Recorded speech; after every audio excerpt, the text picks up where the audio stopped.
नमस्कार दोस्तों, कल यानी कि 4 जून का चुनाव परिणाम बड़ा ही रोचक रहा, जिसे एग्जिट पोल में 350 से लगभग 400 सीटें जीतने का दावा किया जा रहा था, वो तो 240 में ही सिमट गए। और जिसे एग्जिट पोल के तहत लगभग 100 सीटें दी जा रही थी, वो बुलेट ट्रेन की स्पीड से 234 सीटों पर जीत दर्ज कर ली। इसका मतलब ये था कि एग्जिट पोल पूर्णतः गलत साबित हुए। हमने अपने पिछले वीडियो में भी आपको बताया था कि इन एग्जिट पोल पर पूर्णतः भरोसा नहीं किया जा सकता, क्योंकि हमारा व्यक्तिगत अनुमान भी रिजल्ट के कुछ आसपास ही था। अगर हम पिछले एग्जिट पोल को देखें तो कई बार एग्जिट पोल गलत साबित हुए हैं, वो चाहे 2004 के लोकसभा इलेक्शन का एग्जिट पोल रहा हो, या फिर 2009 के लोकसभा इलेक्शन का एग्जिट पोल रहा हो, या फिर कई विधानसभाओं के एग्जिट पोल रहे हों। जैसे कि 2023 में छत्तीसगढ़ का एग्जिट पोल पूर्णतः गलत साबित हुआ था। हालांकि 2014 और 2019 और कई विधानसभाओं के एग्जिट पोल लगभग काफ़ी हद तक सही साबित हुए थे।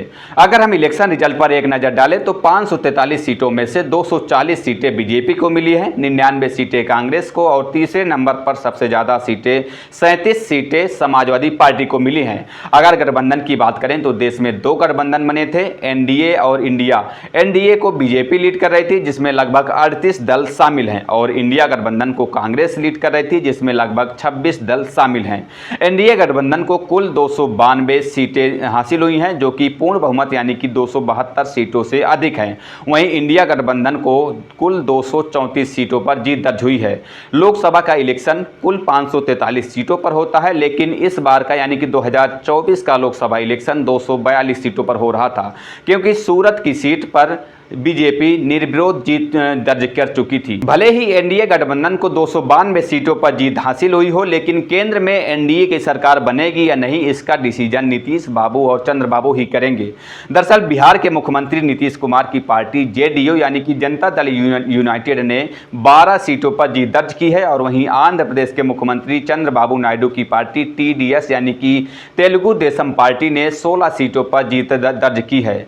नीतीश बाबू और चंद्रबाबू की कुल 28 सीटें हैं, और ये दोनों ही दल एनडीए गठबंधन में शामिल हैं। अगर ये दोनों एनडीए को छोड़ते हैं तो बीजेपी की सरकार नहीं बन पाएगी, यानी कि नीतीश बाबू और चंद्रबाबू वर्तमान राजनीति में किंग मेकर की भूमिका निभाने वाले हैं। जिस तरफ ये दोनों जाएंगे उसी की केंद्र में सरकार बन पाएगी। हम भी दरिया हैं, हमें अपना हुनर मालूम है, जिस तरफ भी चल पड़ेंगे रास्ता बन जाएगा। नीतीश चाचा कह रहे होंगे कि भले ही हमारी 12 सीटें क्यों ना हो, लेकिन प्रधानमंत्री कौन बनेगा ये तो हम ही तय करेंगे।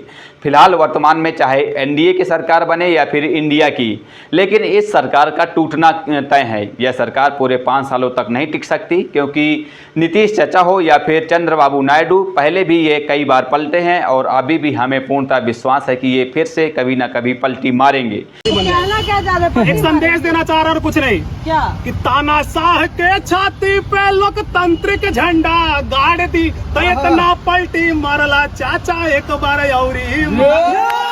वैसे कुछ भी हो, लेकिन ये कहावत तो आज हकीकत में बदल गई कि एक बिहारी सब पर भारी। फिलहाल इस वीडियो में इतना ही, मिलते हैं किसी नए वीडियो के साथ, तब तक के लिए बहुत बहुत धन्यवाद। जय हिंद, जय भारत।